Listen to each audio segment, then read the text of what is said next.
I'm Michelle Ward. As a mom, I've looked my children in the eyes with love and hoped I can lead them toward a bright, wonderful future. But as a neurocriminologist who's been studying violent crime for the last 20 years, I've also quietly hoped that at the very least, I'm not raising a future serial killer. And if you can relate to that taboo thought, congratulations, you've just found your new favorite podcast. This is How Not to Raise a Serial Killer.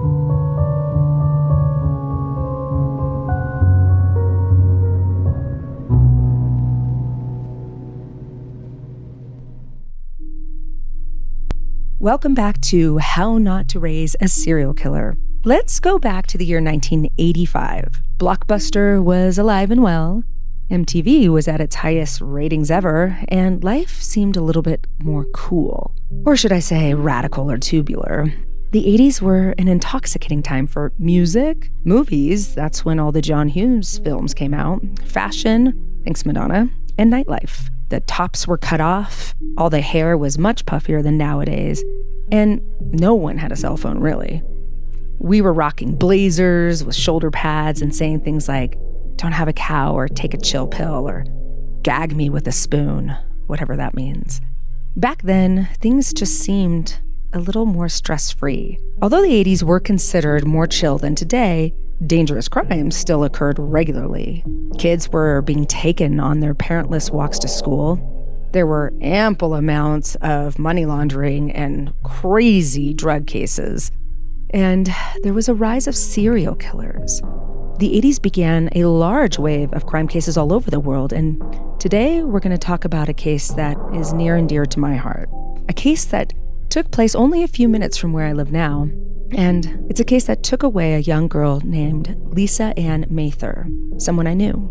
Today we're going to talk about the story of a caped stranger known as the Count, who looked for young victims who were just simply enjoying their nights out on the town in Los Angeles, California. The Sunset Strip was the place to be in Los Angeles if you were looking for a good time. I was much younger and couldn't partake in such an event, but I would look up to all of these teenagers I would see on TV. Even in my early years of elementary school, you would hear names like the Rainbow Bar and the Roxy, the Whiskey A Go-Go, places that if you were a teen or in your 20s, if you weren't there, why the hell would you be somewhere else? It attracted all ages, even the younger ones, the teenagers who weren't quite old enough to get in. It was excitement infused with edginess. That's where Lisa Mather comes in. She was a young Angelino who, of course, planned on visiting the Strip one night with a group of her friends, trying to get a taste of that intoxicating LA nightlife. It was January 11th, 1985. Lisa and her two friends, Amy and Anthony, met each other on the Strip. They had all planned to visit the club that weekend, but they got dismissed. They didn't get in. Either they didn't have the proper ID or it was too crowded. So they quickly thought on their feet. This wasn't their first time there, and they certainly weren't intimidated by the scene. I was quite a bit younger, but I remember Lisa. We'd had Thanksgiving with her and her family just a couple months before this. She seemed so cool, so fun. I remember looking at her curled hair, thinking she looked just like Madonna. I was probably holding my Cabbage Patch Kid. So this group all decided to stick to the sidewalk and listen to the live music through the building walls. It's just loud enough to do that. And after listening to songs from, I imagine, Motley Crue, Poison, Guns N' Roses, I don't know, the three of them joined another group of partygoers and followed them to a local construction site. There, they all hopped on a flatbed truck that was the size of a dance floor, and they continued to party. Amy remembered that night Lisa was talking to a guy with long hair who was relatively thin and kind of mysterious. When Amy hopped off the truck, she joined her friend Anthony, and they noticed that Lisa was gone. They couldn't see her anywhere. They tried to find her. They looked around. They didn't spot her or the guy she was talking to, but that's when the police arrived and ordered the miners to leave the area. So through all of the hustle and bustle, Amy and Anthony are still searching for Lisa, but she was nowhere to be seen. They were going up and down the Sunset Strip, up and down the side streets. They were searching for their friend, but she just seemed to be gone. Remember, this was well before cell phones, so the only way to find her was to physically look for her. And they found nothing. They finally went home, and Amy stayed by her phone waiting for a call from Lisa that would never come. Shortly thereafter, Lisa's mother filed a missing persons report with the police. Unfortunately, the police didn't take it seriously at all. They kept saying, well, she's 18, it's a Sunset Strip, she probably went home with some guy, she'll be back. But Lisa's mom and her entire family knew that something was wrong. She wouldn't just leave like that. Plus, she had left a note saying that she was going to be back. Roz was Lisa's sister, and she and her mom, Betty, began posting flyers all over Sunset Strip and the Hollywood Hills, and that's just when the despair started to kick in. The police then received a tip that there had been a girl found in Las Vegas that could fit the description of Lisa, and she was being forced to act as a prostitute. Unfortunately, the girl was a 15-year-old runaway from Wyoming, a different sad story. Then, almost a month after Lisa's disappearance, Betty, her mom, got a phone call asking if Lisa was there. Then, the man on the line hung up. That's when, moments later, the phone rings again. The man on the other end mentions that he got her phone number and her name because it was written on a matchbook he had found inside of his van. A van that was stolen from the Sunset Strip around the time Lisa disappeared. The man had called this number in hopes of discovering exactly who had stolen his van. That's when authorities followed up with this man. Everybody thought they may have a break in the case. They contacted him, searched his vehicle, and found no information, blood, or evidence that could help the family or the detectives. Detectives checked out his alibi, and it was rock solid, and he wasn't even near Lisa during her disappearance. Months would go by before a new lead arose. There was incredible fear. I remember this well. I remember my mom talking about it. Could Lisa have fallen prey to the Night Stalker? Back in the 1980s, there was this infamous serial killer named Richard Ramirez, the Night Stalker, and he was known for 13 murders and multiple rapes. His arrest came only 7 months after the disappearance of Lisa. But after looking at the MOs and comparing the patterns, the Night Stalker, his MO just didn't match up. He would break into homes, rape and kill his victims. He didn't abduct them off of the streets of Los Angeles. Nearly 2 years of looking for Lisa Mather, finally, a grim discovery ended the search. By unimaginable coincidence, a man camping in Coldwater Canyon drove his tent stake right into the ground and hit a human bone. Upon further investigation, he discovered more bones, a rope tied to the base of a tree, and handcuffs hanging from the tree. After comparing the skeletal remains and using dental records, investigators confirmed that this was indeed the body of Lisa Mather. I will never forget being home when my mother got that call. Unfortunately, the coroner's office could not determine the cause of death, given the decomposition. But cause of death aside, the manner of death was clearly murder, and homicide investigators searched for similar crimes within the area in hopes of discovering who committed this heinous crime. Fortunately, the department started speaking to each other, and they had a stroke of luck when they heard that there had been other cases similar to that of Lisa's. Apparently, there was a serial rapist in the area, and he had been captured a long time ago. He had been arrested and prosecuted, and he was in prison. He went by the name of Edmund Arna Matthews. Edmund Matthews referred to himself as the Count, as that's how he would dress up whenever he would go out. He'd wear a hat and a cape. Evidently, he was quite the charmer. He had a way with words and could lure women away with him. They seemed to fall under his spell. He would promise them nights of fun and maybe even celebrity meetings. Police discovered that Edmund would take women to the same area where Lisa's body was found. His second attack was also after meeting a woman near the Rainbow Bar. He took that victim to the same secluded spot, raped her, and then threatened her with a machete. This victim, however, escaped. And here's where it gets pretty frustrating. January 28th, 1985, Edmund was arrested for the rapes he performed just a few days after Lisa's disappearance. This man has been sitting in prison for nearly 2 years. The police actually found him coming down the hill in Coldwater Canyon with a lantern and a shovel in the middle of the night. And for some reason, the police did not go back up to the area from which he had come.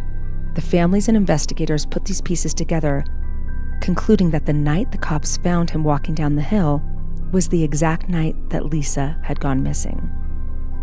Her remains could have easily been discovered then. Lisa's friends, Anthony and Amy, helped identify Edmund as the man talking with Lisa that night. The hard part was that there was no forensic evidence suggesting he had killed her. All of the evidence was circumstantial. However, when detectives visited Edmund at the jail, he confessed to picking up Lisa on Sunset Strip and claimed Lisa willingly left with him. He said that they had consensual sex in a pool at a nearby school before he took her up to Coldwater Canyon. He even claimed that Lisa allowed him to tie her to a tree before continuing their consensual sexual experience, but then she lost her balance, slipped, and became entangled in the rope, strangling herself to death. He then claims that he drank too much that night, couldn't free her from the ropes, and that her death was a terrible accident. Yeah, right. That's when he mentioned that he returned to the scene, buried her body the best he could, and shortly thereafter, the police arrested him on the previous rape charges. Okay, buddy. So, although Edmund claimed Lisa's death was an unfortunate accident, he also recanted this story. He went to trial. A jury found him guilty for first-degree murder of Lisa Mather. Edmund Matthews is currently serving life without the possibility of parole at the California Substance Abuse Treatment Facility in Corcoran, California. Now that you have a better understanding of what went down that night in 1985, I've had the opportunity to speak with both Lisa's aunt and her sister, Nancy and Roz, to hear their side of the story. I've known this story my entire life, but I have never actually sat down to ask the details from the family members, now that I'm an adult. Take a listen and hear more about the Lisa Mather case from the firsthand experiences with their actual family members. This case is unlike any other I've talked about on this podcast because I don't know enough about the killer himself. I know barely anything. I can't tell you why he did the things he did or what happened to him in his childhood or how many relatives in his pedigree are killers or criminals or if there are any at all. Perhaps he was abused, perhaps he had brain damage, I don't know. I don't know what set him on this terrifying trajectory. All I can tell you is that he took away the life of a young 18-year-old girl, someone who I had Thanksgiving dinner with, someone who was a loving sister and daughter, someone who, if she were alive today, would be a fierce firecracker of a woman. When my cat's healthy, he's happy, and that makes me happy. But since I'm not a mind reader, I don't always know when he's unwell. For example, my cat had fleas a month back, and he didn't even scratch himself. I had to learn the hard way when there was a bug on my hand after I pet him. But with Pretty Litter, I don't have to worry about my silent cat. Pretty Litter literally changes color to tell you when your cat has a potential health issue, so you can get him the help he needs before it becomes an urgent medical situation. Helping me keep tabs on my cat's health is just one reason I use Pretty Litter. Pretty Litter's ultra-absorbent crystals trap odor instantly, which means no more cat bathroom smell. And I'm not just saying this because the name of the product is Pretty Litter, but the litter is actually quite pretty. It's not like my usual boring gray sand. Each piece of Pretty Litter is like a little diamond for my kitty to pee and poop on. Pretty Litter's super light crystal base also minimizes mess and dust. Plus, the crystals can last up to a month, which means less scooping and fewer trips to the garbage can. Here's the coolest thing about Pretty Litter. It changes color to help monitor early signs of potential illness in my cat, including urinary tract infections and kidney issues. The fact that this litter changes color to help show me when my cat is sick gives me such peace of mind, because my kitty doesn't always let me know when he's not well. And Pretty Litter ships free right to my door in a small, lightweight bag. I never run out of it, and I don't have to have a huge container of litter taking up space and stinking up my place. Pretty Litter keeps tabs on my cat's health and keeps odors down. You and your cat are going to love Pretty Litter as much as we do. Go to prettylitter.com/hownot to save 20% on your first order. That's prettylitter.com/hownot to save 20%. prettylitter.com/hownot. Terms and conditions apply. See site for details. Thank you so much for doing this. You're welcome. I know it cannot be easy. It's good for me to talk about it because I've seen so much good things come from it. Really? During before, during, and after. After we get through it, I want to circle back to that Sure. to understand what you mean, because to have that positive attitude, I talk to a lot of family members of victims of crimes, and I don't hear that very often. Yeah, I think it's an amazing testimony. I remember meeting you at Nancy's house. It was a holiday, maybe Thanksgiving or Christmas. There were name tags around the table, and it said Roz. I'm like, okay, I'm going to sit next to Roz. And I think my mom was probably on the other side. And you were so sweet, and you talked to me. Aww. And I was probably 9 or 10. I was really young. And Lisa and Michael were there as well. But they were too cool. They didn't talk to me, but they were teens at the time. Yeah. So I always remembered you because... I'm glad I was nice. You were really nice. And I was the only young person because my sister is 6 years older than me. She was closer in age to them. Yeah, so I didn't really have, the adults talk to me. But, Yeah. So I always had a fond memory of you. Well, thank you. I have no memory. I'm like, I bet if I went back in time and saw a picture, I'd remember, you know what I mean? But you had long brown hair. Glad I was nice. Kind of flowed like this to the side. Yes. Well, I'd love to set the scene a little bit. I am sitting in Annie and Annie's house. So Nancy was my mom's best friend. My mom died a couple years ago. Well, 5 years ago now. And Nancy helped raise my sister and me. So she was always Annie Nanny. So she was there for all the prom dress shopping, first periods, boyfriend breakups, every damn doctor's appointment. And there were many. I was there weekly with asthma, and my sister was there nearly weekly with scoliosis and nasal passage problems, and she had multiple surgeries. But you can always count on Annie Nanny and my mom to be there. Just for reference, Nancy's niece was Lisa Mather. It was your husband's daughter's daughter, and we're sitting with Roz, who's Lisa's sister. How old were you when Lisa went missing? I think it happened in January of 85. She was found 2 years later. In 87. Yes. So I was 25. 25. Yeah. Wow. So Lisa was 18 when she disappeared, correct? Yes. I remember her well as a teenager. She was cool, hip. Back then it was 85. 80s. Yeah, it was the 80s. And she was super hip for her age. Yeah. Yeah. Yeah. Like she had the cool hair. Yeah. Had feathers, I think.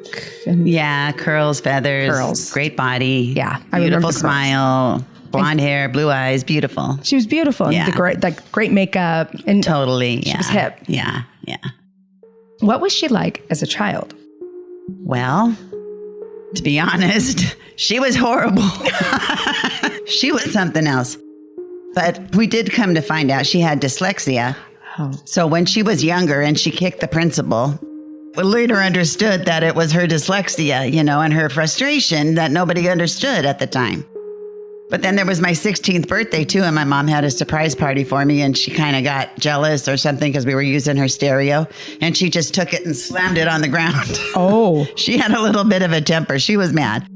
But as she was getting older, because if I was 16, so she would have been 10. But as she was getting older, she was coming so much better. She was finding her way. Age will mature you, right? Yes, Literally. Yes, she was maturing. Yeah. She was definitely maturing. Okay, now I'll ask you, Nancy, the same question. What you remember of Lisa when she was little and meeting her and... I met her when she was 3 years old, but I wasn't really involved in her life because I'm only the, wife of the uncle. But she used to have temper tantrums. I mean, we'd be in a restaurant and she'd just have a temper tantrum. And her mother wouldn't discipline her. She never did discipline her that I know of. I never saw her discipline her. I think when you have 3 kids, you're probably just picking your battles, right? But as she matured and got older, then there's the whole teenage years, which comes, even if you're the best kid on the planet, it's fraught with... I've never met a teenager who's pleasant to parent, at least. Right. And I remember she was very close with your brother. Was it Michael? Yeah. And they almost look like twins. Yeah. I remember they were thin. I kept the music. Tall and thin, hip and cool. Yeah. They reminded me of like a Depeche Mode video. Yeah, totally. And they were into Berlin. Berlin. They were their friends. They were friends with the band Berlin? Yeah. So. Wow, I just saw them in concert last May. Wow. They played here at the Hollywood, Wow. at the Rose Bowl, right there, Brookside. They had a big 80s concert. Oh. And they just played. Wow, so they knew them. Mm-hmm. Okay, so she's cool. She's friends with famous musicians. So is going down to Hollywood, was that part of her weekend routine at that point? Not that I was aware of. Mm-hmm. I was aware because of one night she had called me, and it happened to be the night before Easter, and asked if I would drive her and Amy to the Rainbow Room. And she called like it was like 9:30 at night. I think I was already in bed. And I'm like, oh, okay. So I picked him up and we went down there and we walked in, and she wasn't even 18 yet. This was probably, she was 17, I think, early 17. But they let her in anyway. And this guy who was a bigwig Fijian was there and asked us if we wanted to go to a party at his house. And so we decided we would go, and we took his car. I parked my car on Doheny, and we took his car because it was a classic car. I can't remember the name of it right now. Anyway, we drove up in that. And so we stayed and we went to the party, and, like everybody was partying in the big main house, and we were all in Fig's room and just partying in there and hanging out and stuff like that. And it was getting late and everything. And so I finally had said, maybe we should get going. It was probably, 3:30, 4 in the morning, something like that. And so I went to go look for my purse, and I couldn't find my purse. Uh-oh. And then so we all decided somebody must have taken it because it was nowhere, where we were anywhere. And so I asked him if I could borrow $50. I'll call AAA. I've got AAA. They'll come. They'll start my car, blah, blah, blah. So he said, okay. And then he had this other guy who had kind of been coming in and out of the room all night, drive us to where supposedly to meet the AAA guy with my car, Yeah. And as we were driving from his house, he was going super fast down the roads, and they're all windy roads down there, down Doheny and up Doheny. This is the Hollywood Hills in the 80s. This is Yeah. the scene of Bob Seger's Hollywood Nights song. Yeah. And is it just you, Lisa, and this And man Amy. driving? Oh, Amy's in the car as well. Yeah. And this man driving. Right. They were just supposed to take me to my car. So as he's driving, and I asked him, I said, why are you driving so fast, And he's like, you know what, bitch, you better shut up because I'm going to make you walk these streets like a whore. And I'm like, Pleasant. oh, okay. So we drive past my car, and I said, that's my car. You can let us out here. I'm not letting you out here. I have business to take care of. And I said, oh. So we went to this other guy's house named Jean-Pierre, and it was Easter morning, and he's sitting in this big wicker chair, completely naked. There are men and women strewn all over the house, naked, some not, whatever. And he jumps up and he says, Happy Easter. So I'm like, okay, Lisa, we got to figure this out. We got to get back to the car. So the guy comes back out and he says, I'll take you to your car now. And I said, okay, that'd be great. So I get in the car, and Lisa and Amy don't get in the car. Like he speeds off before they get in the car. And he takes me to my car, and there's no AAA guy. And he drops me off there. Oh, no. And he leaves me there. So here I am walking the street at 5 o'clock in the morning, not knowing what to do. So I'm walking down Doheny, and I'm about to cross Sunset, and I see a Bel Air security officer getting gas. So I ran over there and I jumped in his car and I said, that guy over there, can you get him? They have my sister, being held hostage right now. I didn't know what was going to happen, No. And he says, well, I'm not a police officer. I said, you can at least get the license plate. Just try to catch him, And anyway, we lost him. Oh. He said, you're going to have to call the police. So I go back to the ARCO station and I call the police. 7 squad cars show up. No. 7 squad cars show up. And he said, well, what street? And I said, I don't know. I said, I came up from that way. And so we had gone up Doheny to every single side street for like 2 hours until the cops were about to get off of shift. And one of the guy who wasn't driving, officer, said, we're going to have to get going. And I said, well, I can't just leave my sister and her friend. They're being held against their will. Yeah. They're minors. And I was just crying. And so the same officer said, why don't we just go straight up Doheny? That's the only street we haven't really been up. If you came from this place. So during all this time, all 7 cars would go in a cul-de-sac, come out, going, you know what I mean? It took a long time because we were all, And we went up Doheny, straight up Doheny. And as we drove past this house, I said, that's the house, that's the house, that's the house. And so all the cops get out, surround the house with guns, and they go in and get Lisa and Amy. They went in and they got Lisa. Yes. You must have been petrified. I was. And when they got back to the car, and Amy since, I've talked to her since, and she's like, God, I was so mad at you, Roz. And as they got in the car, they're both like, oh, we're never going to get invited anywhere ever again, And I'm like, oh my God, get in the car. That's what they're thinking. Yeah, Not thank you for coming to get us. It's right, Easter. No, not at all. And Amy had told me later, just a couple of years ago when I talked to her, she said, yeah, Roz, she said, I was so mad at you. I said, well, do you know what happened? I mean, hello, Wow. Anyway, so just to quickly finish the story, the cops drop us off back at Arco. I still don't have my car. I still don't have anything, my purse, nothing, right? And we're sitting out against a brick wall. And we're just like, now what? Now what? Now who do we call? What do we do? And just as she said that, a tow truck drove up.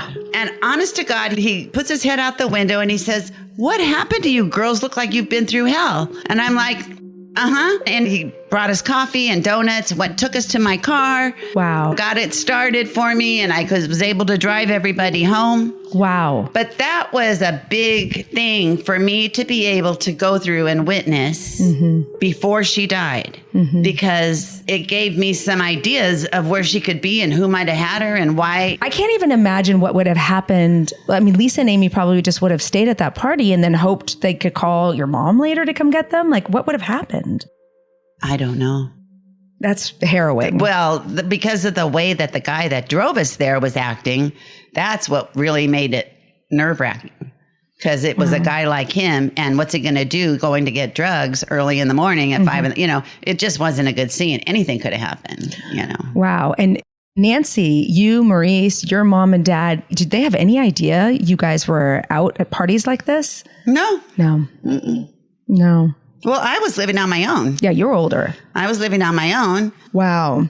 So that is so telling because it comes not much later that this whole event happens. Okay. So Lisa ends up back on the strip with Amy and Anthony. Did you guys know Amy and Anthony? I know Amy. Okay.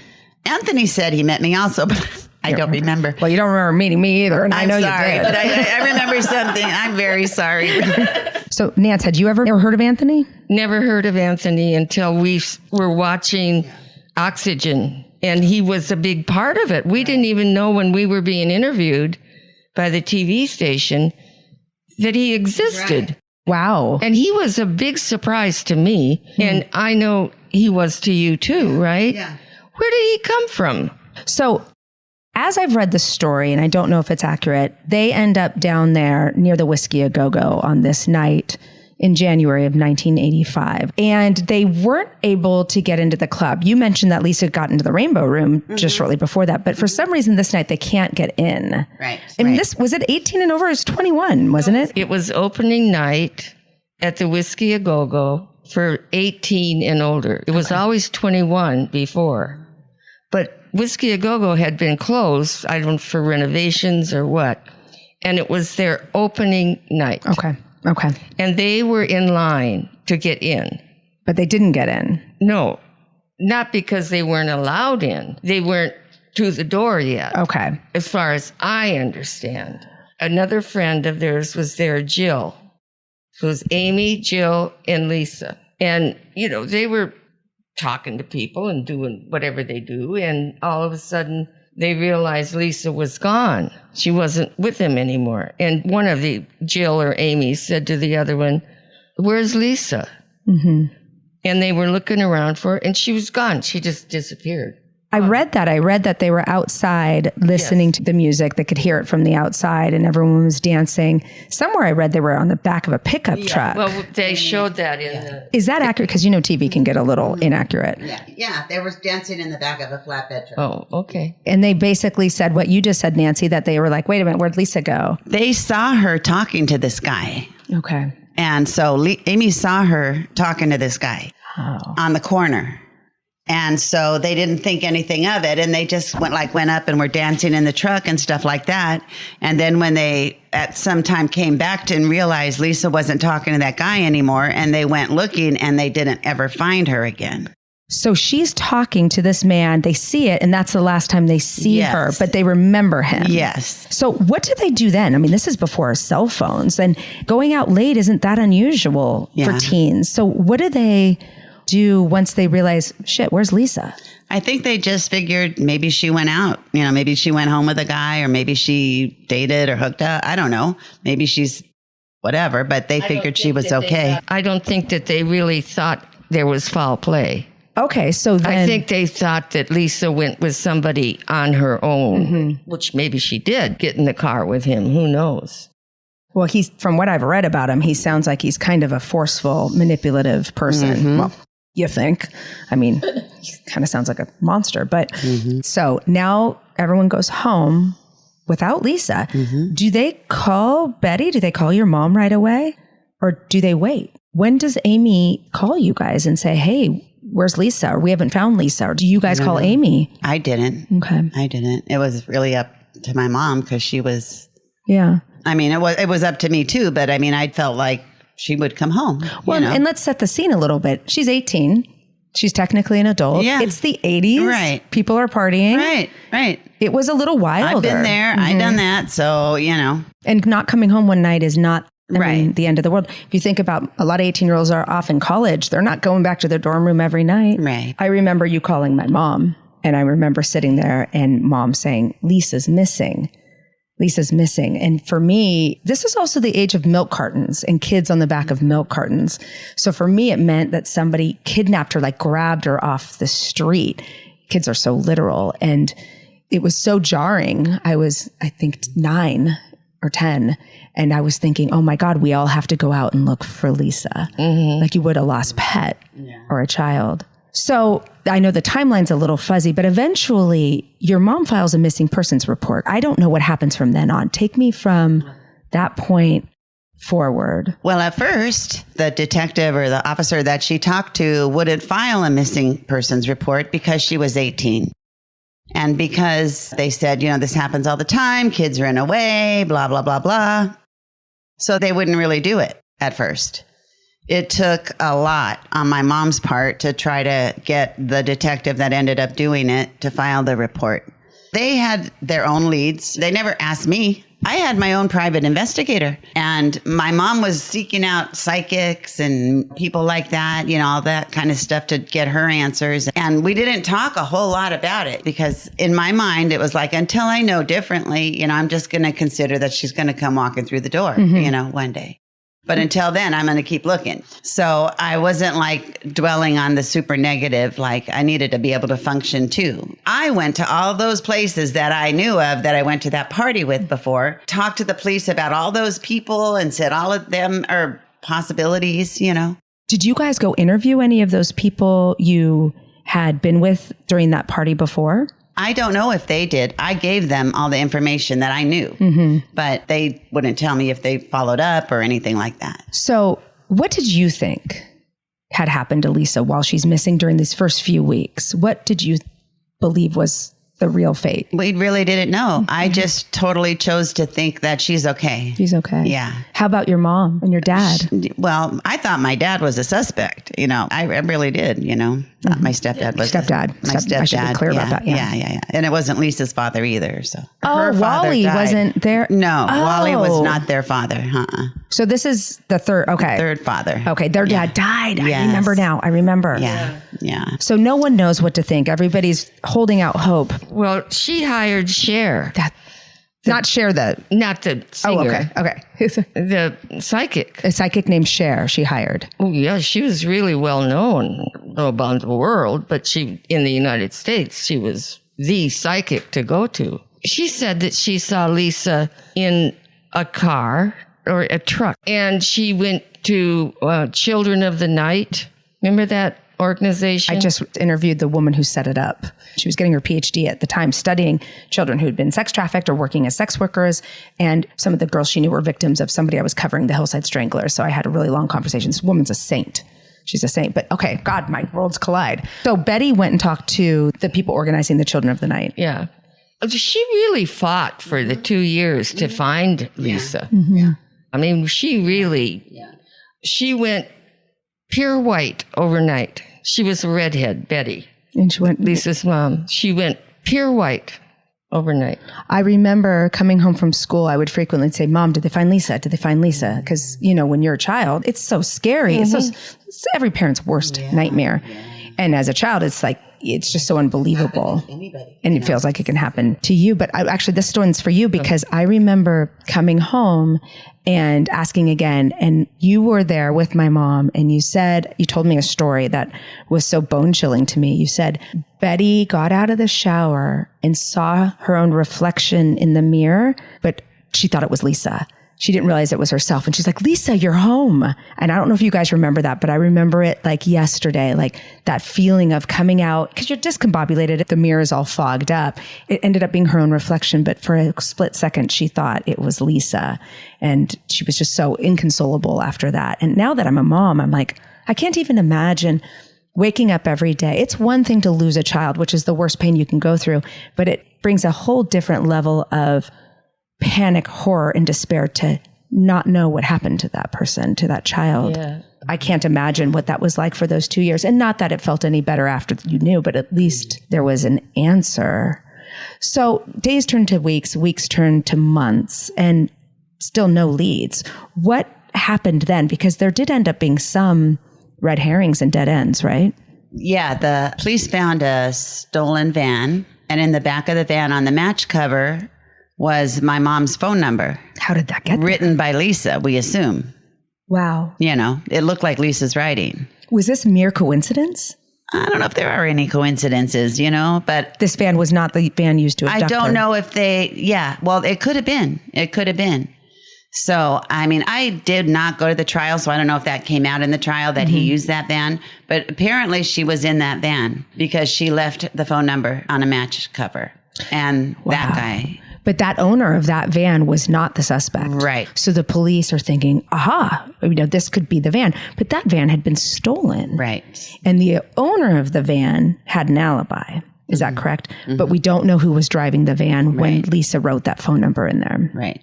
So then the next thing that happens is a man is arrested. Mm-hmm. Tell me about where he was and how he was arrested and who he was. Edmund Arnie Matthews, who is known as the Count, because he always wore a trench coat on Sunset Strip. So that's what, everybody that knew him called him the Count. He, up in the Hollywood Hills, he had abducted 2 girls. Yeah, he had 2 other. They went and told the police and where it was and everything else. And as the police were coming up to get him, he was coming down the hill or where he had been staying. And the police took custody of him on the hill. Nobody ever bothered to go back up to where he was living, or where he had just come from. Right. He was coming down, I think, with a shovel. A shovel and a lantern. Yeah. So, the fact that they didn't go back up there. And what would they have found? My sister. Because this was just a couple days after she went missing, wasn't it? Yes. It was just a couple days afterwards. He was incarcerated the 2 years that Lisa was missing. Right. So a man with the answers is in police custody. Uh-huh. And because they hadn't gone up there, that could have saved your family 2 years of agony. Yeah. Yes. And because they didn't go, where'd you come from? How do they know there's not more victims? Maybe he's got a house full of victims. I know. Yeah. Mm-hmm.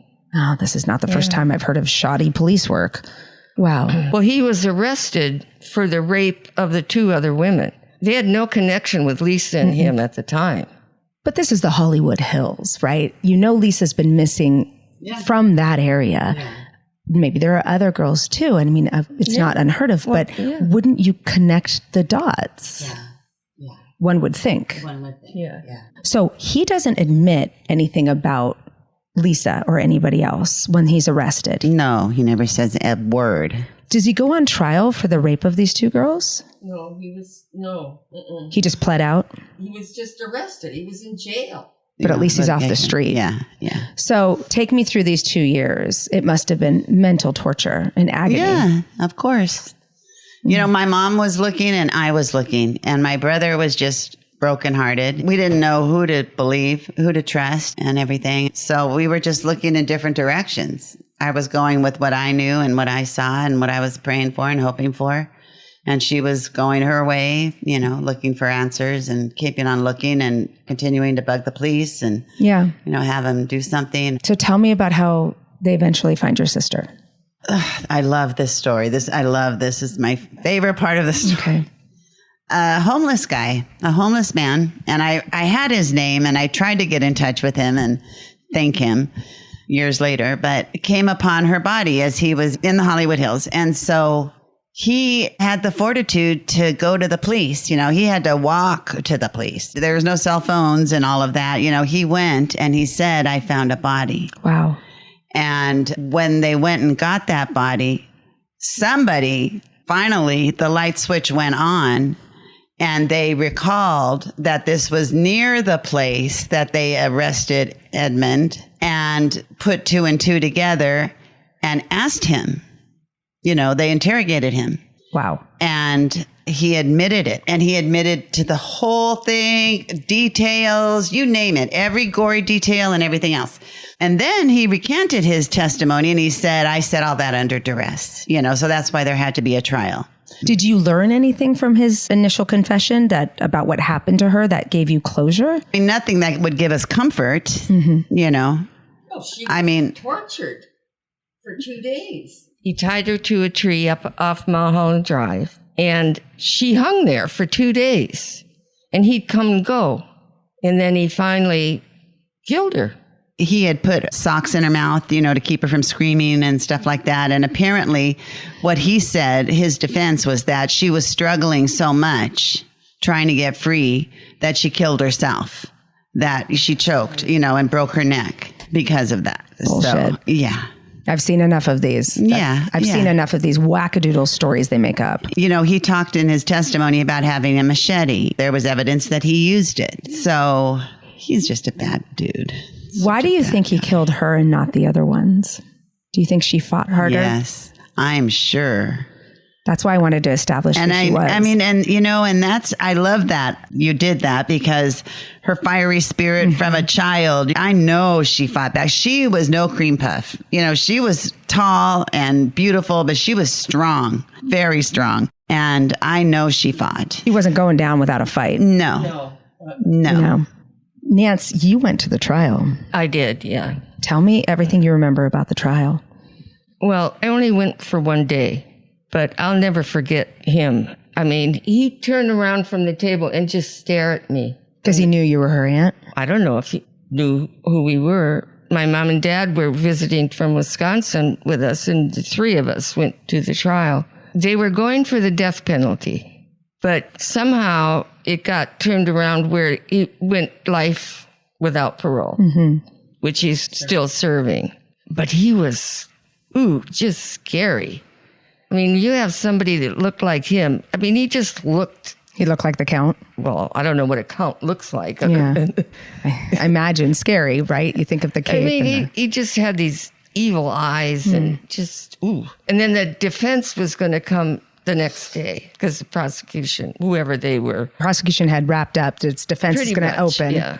But we were asked not to return. Oh, by whom? Betty. Okay, so she didn't want... Was Betty there in the trial? Oh, yeah. Okay. Oh, every day, sure. Yeah.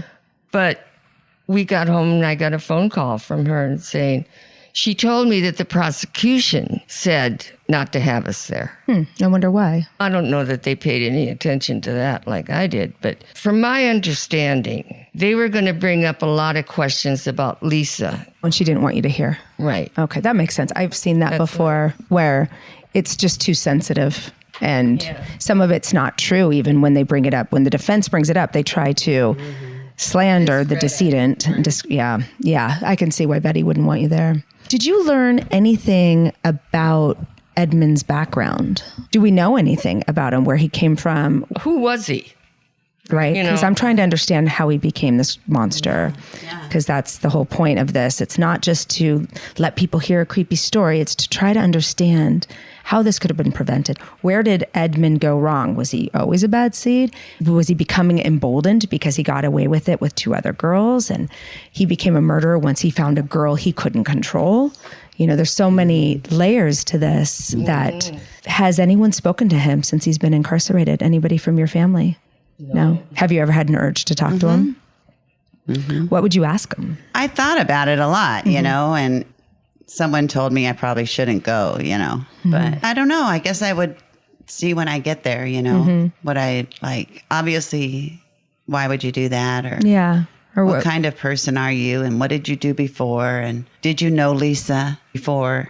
Yeah, what was their relationship? Were they strangers? Did they have any relationship or were they just strangers? I've talked to parents and family members who've gone and spoken to the criminals. And there's this thing called restorative justice where the criminal comes and talks to the family and says what happened because the family believes it'll give them closure, but it cuts both ways. And the criminal agrees to do it because it usually takes the death penalty off the table. It's usually during trial, but I've seen it cut both ways. I've seen some families feel like, oh, I saw a human, not just the monster there. And I understood where he came from. And it didn't make them feel better, but it gave them understanding. But I've seen it cut the other way too, where they're like, God, I wish I had never given that man 5 minutes of my time. So yeah, you can cut both ways. How did this change the lives of the members of your family? Well, it was terrible. My brother, for one, just lost his best friend forever. And he never really got over it. He never got over it. Was he older than Lisa? Yeah. Almost 2 years older. Wow. And totally changed my mom. She never got over it. She couldn't find any justice, any goodness, nothing. So, and there's always so much guilt, I think, as a parent or even as a loved one. Could I have done something different? Could I have done something different? I mean, don't know that I really could have. I mean, it doesn't sound like you could have, right? No one can predict that. And no one can predict if somebody gets into the claws of a really manipulative person who's like, oh, just come to the car for a second. I have something to show you or give you, or here, let's get into the club the back way. A myriad of things could have been said to Lisa. This one, it's crazy because I talk to criminals, I talk to victims, I talk to victims' family. That's what we do. And this one, they'd asked me to do it, but I had struggled because I can't give the vegetables with this one. I can't say what happened. Why is this guy doing this? What drove him to do this? What could have prevented him from doing this? And that's hard for me to tell a story without being able to say, hey guys, if you have a kid at home who's fascinating. So we have this problem. There's these people with these fetishes. Starts in childhood, their sexual fetishes. They don't seek help because you don't want to go tell people that you are sexually attracted to something that's not sexual. So there's not a lot of therapists. You're afraid if you tell somebody that they're going to turn you in. You or something, So we see a lot of them become rapists later because they're trying to find a way to live out this. So one of the things that I do is try to let's not just talk about the crimes. Let's try to help. Like if you were to interview him, being who you are and doing what you do, would you ask him about his childhood? Where did he grow up? What was it like? What did he like? What did he do? Things like that. And I know the questions to ask because I know what matters. So did you have any surgeries? What was your birth like? Did you have a traumatic birth? Because that's predictive of a lot of criminal behavior. Did you ever have a concussion? Were you dropped on your head? Did you have any surgeries? Were you ever under anesthesia? Did you have any major illnesses in your life? Tell me about your pedigree. Anybody ever been arrested for a violent crime? On and on and on and on and on to build a profile. So those are the questions I would ask him and try to put it together. And would you ask him specifically about Lisa or the other people that he... So he's not, he probably, it depends on where he is in his life. If he pleaded not guilty, he probably still wouldn't want to tell me what he did to Lisa, but I could divine a lot of it if he told me what he did to the others. Or maybe he's sat there for the last 40 years and he's ready to talk. Is there anything I haven't asked you guys yet that you thought should be part of this? And then I want to talk to you about all the good things that have come since. Well, from my understanding, Betty and Wally were in Hawaii. They had a home in Hawaii. And the transient from Canada was pitching his tent, and he put one of the tent poles right down into Lisa's grave. That's how he found her, because it was a shallow grave. But there were 3 graves, 2 of Lisa and 1 where he buried her clothes. Separately. Huh.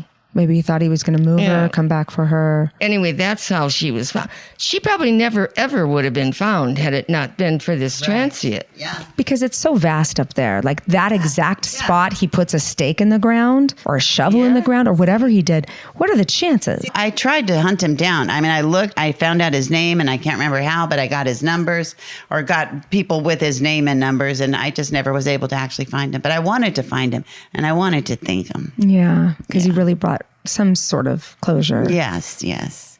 Wow. Then I said Betty and Wally were in Hawaii when it's happened. But she told me that the minute they found Lisa, there was a little bird outside her bedroom window in Hawaii, pecking on the window. And she looked up and the bird said to her, "It's okay, Mommy, I've been found."